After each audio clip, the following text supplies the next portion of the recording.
កម្ពុជាអត់មានប្រើយន្តហោះសម្រាប់ការច្បាំងរឿងនេះនោះតែកម្ពុជាមានសំណាញ់មេឃ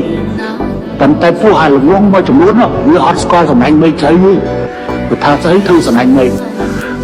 ឃក្របទៅពីក្រោមទៅយន្តហោះកាលណាឯងហោះទៅលើពោះហើយធ្វើអីហើយអត់បានទេប៉ុន្តែចង់ធ្វើអីហ្នឹងឯងត្រូវតែដាំក្បាលចុះ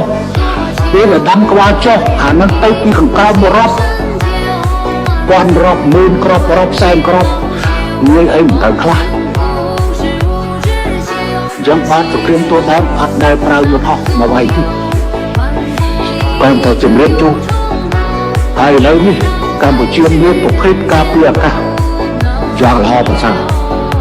តែយើងអាចសារល្បងបាញ់40គីឡូទៅម្ខាងយើងអាចបាញ់ទៅរួចប៉ុន្តែខ្ញុំគិតថាប្រភេទអស់ទៅនេះមិនចាំបាច់ទេអញ្ចឹងអ្នកចូលមកខមមិនថាខាងថៃបានរៀបចំយន្តហោះចម្បាំងហើយនេះក្រុមតែជាពាក្យអញ្ញាទេប៉ុន្តែបើសិនជារូបពិតកម្ពុជាក៏សូមប្រាប់ត្រឡប់ទៅវិញថាកម្ពុជាបានត្រៀមអាវុធបាញ់ហោះហើយតែប្រើ